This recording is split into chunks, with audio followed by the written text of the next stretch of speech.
SK ক্ৰিয়েশ্যনৰ উদ্যোগত সদৌ অসম ভিত্তিত সৃষ্টিশীল নৃত্য আৰু কেছেট বিহু প্ৰতিযোগিতা সম্পন্ন যোৰহাট জিলা সাহিত্য সভাৰ প্ৰেক্ষাগৃহত উক্ত নৃত্য প্ৰতিযোগিতাখনি অনুষ্ঠিত হৈ যায় য'ত অসমৰ ভিন্ন প্ৰান্তৰ বহু সংখ্যক প্ৰতিযোগীয়ে অংশগ্ৰহণ কৰে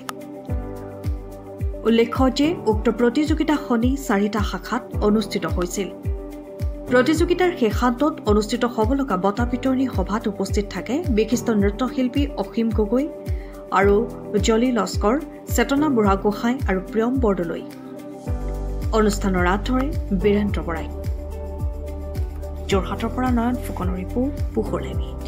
জইনিং 100 হৈছে গৈ আৰু আমাৰ গোলাঘাট দেৰগাঁও শিৱসাগৰ বৰহুলা তাৰপিছত তিতাবৰ তেনেকৈ বিভিন্ন ঠাইৰ পৰা ল'ৰা ছোৱালী আহিছে আৰু ভাল লাগিছে এই প্ৰতিযোগিতাখন তেনেদৰে ল'ৰা ছোৱালীবিলাকে অংশগ্ৰহণ কৰাৰ বাবে আমি তেতিয়া অনুষ্ঠানটো চলাই নিবলৈ আমি সফল হ'ম বুলি ভাবিম আৰু কণ ল'ৰা ছোৱালীসকলৰ যি প্ৰতিভা মানে সেইখিনি আৰু বেলেগ ধৰণে ব্যাখ্যা কৰিব নোৱাৰি ভাল লাগিছে সঁচাই মানে অতুলনীয় আৰু তেওঁলোকৰ প্ৰতিভাবিলাক গতিকে প্ৰতিভা বিকাশৰ বাবে আমিও তেওঁলোকক এখন মঞ্চ দিছোঁ সেই মঞ্চখন আঁকোৱালি লৈছে সেইবাবে আমি বহুত কৃতজ্ঞ তেওঁলোকৰ আৰু শেষান্তত আপোনালোকৰ বঁটাসমূহ বিতৰণ কৰা হ'ব বঁটা বিতৰণী হ'ব আৰু বঁটা বিতৰণীৰ লগতে মানে আমি বিশিষ্ট অতিথিৰ সম্বৰ্ধনাও ৰাখিছোঁ আমাৰ ইয়াত আজি আটাইতকৈ মানে সুখৰ খবৰ যে বিশিষ্ট নৃত্য পৰিচালক চলচ্চিত্ৰ জগতৰ অসীম গগৈ ডাঙৰীয়া আৰু লগতে জলি বৰা ডাঙৰীয়ানী আমাৰ ইয়াত উপস্থিত থাকিব তেওঁলোক আমাৰ এই অনুষ্ঠানটোৰ কাৰণে পৰহিয়ে যোৰহাট পালেহি আৰু আজি তেওঁলোকে মইনাপৰীয়া নামঘৰ ঢেকীয়াখোৱা নামঘৰ সেইবিলাক দৰ্শনৰ কাৰণে গৈছে নামঘৰ কেইভাগ আৰু তাৰ পাছত সন্ধিয়া আমাৰ অনুষ্ঠানত উপস্থিত থাকিব আৰু সেইবাবে আমি তেওঁলোকৰ ওচৰতো চিৰকৃতজ্ঞ আৰু ভাবিছোঁ যে এই অনুষ্ঠানটো মানে চবৰে আশীৰ্বাদত বা সকলো ৰাইজৰ আশীৰ্বাদত আমি আগবঢ়াই নিব পাৰিম ঠিক আছে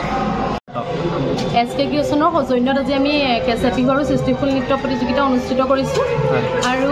এই প্ৰতিযোগিতাত আমি বিশেষকৈ মানে বহুত ভাল পাইছোঁ যে আমাৰ মাজত উপস্থিত থাকিব আজি অসীম গগৈ ডাঙৰীয়া আৰু জলি লস্কৰ তাৰ উপৰি বিশিষ্ট তেওঁলোক নৃত্যশিল্পীৰ লগতে চিত্ৰনৃত্য পৰিচালনা কৰে তেখেতসকলে আৰু সন্ধিয়ালৈ থাকিব আমাৰ ওচৰত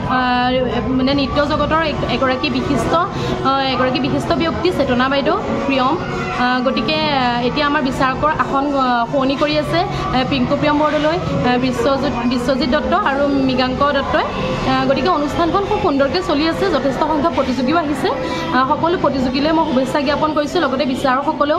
সুন্দৰকৈ তেওঁলোকৰ বিচাৰ ৰাখিব বুলি আমি আশাবাদী আমি বহুত আশাবাদী আজি এই প্ৰতিযোগিতাখন সুন্দৰভাৱে হৈ যাবৰ বাবে ভগৱানৰ শ্ৰীচৰণটো সেই প্ৰণিপাত জনাইছোঁ যাতে আমাৰ সুকলমে অনুষ্ঠানটো হৈ যায়